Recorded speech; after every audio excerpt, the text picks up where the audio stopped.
നമ്മുടെ ഏദൻ തോട്ടത്തിലെ പുതിയൊരു വിശേഷത്തിലേക്ക് എല്ലാവർക്കും സ്വാഗതം.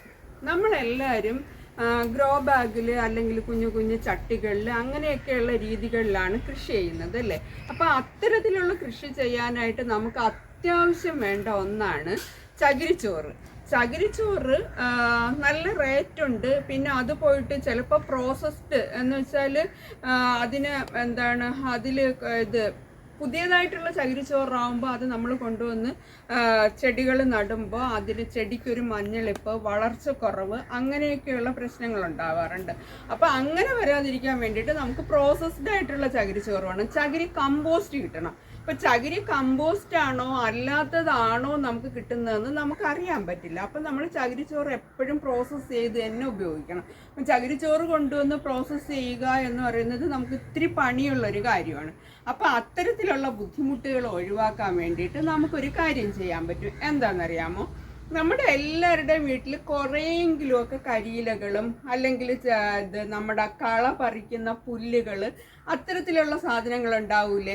അപ്പം അത് ചകിരിച്ചോറിന് പകരമായിട്ട് നമുക്ക് നല്ലൊരു കമ്പോസ്റ്റായിട്ടും ചകിരിച്ചോറിൻ്റെ അതേ സ്ഥാനത്ത് നമുക്ക് മണ്ണിൽ ഈർപ്പം നിലനിർത്താനാണല്ലോ നമ്മൾ ചകിരിച്ചോറ് ഉപയോഗിക്കുന്നത്.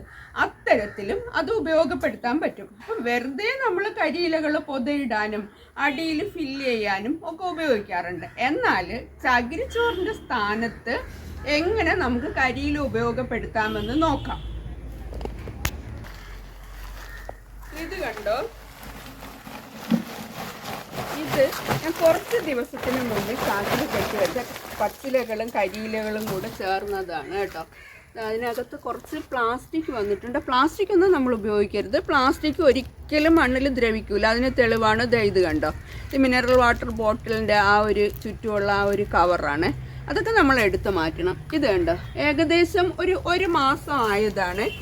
കുറച്ച് കരിയിലകളും കുറച്ച് പച്ചിലകളും ഒക്കെ നമ്മുടെ ഇവിടെ ഉള്ളത് ഞാൻ അടിച്ചു വാരി ചാക്കിൽ കെട്ടി വെച്ചതാണ്.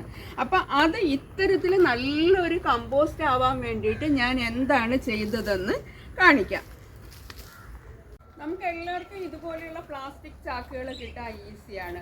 കടകളിൽ 5 രൂപ 10 രൂപയൊക്കെ കൊടുക്കുമ്പോൾ ഇതുപോലെയുള്ള പ്ലാസ്റ്റിക് ചാക്ക് കിട്ടും. ഇതുപോലെ ഒരു പ്ലാസ്റ്റിക് ചാക്ക് എടുക്കുക. നമ്മൾ ഡെയിലി അടിച്ചു വാരുന്നതും കള പറിക്കുന്നതുമായിട്ടുള്ള പുല്ലുകൾ മിക്സ് ചെയ്ത് ഇതിനകത്തോട്ട് ഇടുക. ഇതിപ്പോൾ ഞാൻ അടിച്ചു വാരി വെച്ചിരുന്നതാണ് കേട്ടോ. ഇതെല്ലാം ഇതിനകത്ത് നിറയ്ക്കുക. അപ്പം നമുക്ക് ദിവസമുള്ള നമുക്ക് കിട്ടുന്ന കരിയിലകൾ ഇതിനകത്തോട്ട് ഒരു ചാക്ക് ഒരിടത്ത് വെച്ചിട്ട് അതിനകത്ത് നിറയ്ക്കാം. പച്ചിലകളായിരുന്നാലും കരിയിലകളായിരുന്നാലും എല്ലാം ഇതിനകത്ത് ഫില്ല് ചെയ്യുക. ഞാൻ പിന്നെ നമ്മുടെ ശീമക്കൊന്നയില അങ്ങനെയുള്ള സാധനങ്ങളും കൂടെ ഇതിനകത്ത് ചേർത്ത് കൊടുക്കാറുണ്ട് കേട്ടോ. ഇതിപ്പോൾ ഈ ചാക്ക് നിറയാനുള്ളതില്ല. ഞാനിത് കാണിക്കാൻ വേണ്ടിയിട്ട് ഒരു ബക്കറ്റിൽ വെച്ചിരുന്നത് എടുത്തു എന്നുള്ളതേ ഉള്ളൂ. ചാക്ക് നിറയണമെന്നൊന്നും നിർബന്ധമൊന്നുമില്ല. നമുക്കുള്ളത് ഒരു ചാക്കിലാക്കുക. അതിൻ്റെ മുകളിൽ കുറച്ച് മണ്ണിട്ട് കൊടുക്കുക. മണ്ണിട്ട് കൊടുത്തിട്ട് ഞാൻ ഇവിടെ ചെയ്യുന്നത്, നമ്മുടെ ഇവിടെ പശു ഉണ്ടല്ലോ, പശു ഉള്ളത് കൊണ്ട് പശുവിൻ്റെ തൊഴുത്ത് കഴുകി ഇറക്കിയ വെള്ളം ടാങ്കിലുണ്ടാവും. അതിനെടുത്ത് കുറച്ച് ഇതിൽ കൂടെ ഒഴിച്ചു കൊടുക്കും. അപ്പം എല്ലാവർക്കും ഈ ഗോമൂത്രവും പച്ചച്ചാണകവും കിട്ടണമെന്നില്ല. അങ്ങനെയുള്ളവർ വീട്ടിലെ കഞ്ഞിവെള്ളം ഉണ്ടല്ലോ, ആ കഞ്ഞിവെള്ളം ഇതിൽ ഒഴിച്ചു കൊടുത്താൽ മതി കേട്ടോ.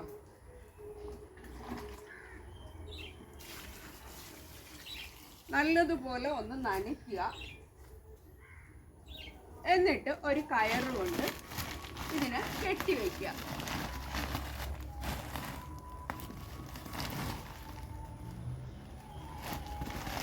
പിന്നെ ഇത് വെയിലത്ത് വെക്കാൻ പാടില്ല. അതാണ് നമ്മൾ പ്രധാനമായിട്ടും ശ്രദ്ധിക്കാനുള്ള ഒരു കാര്യം.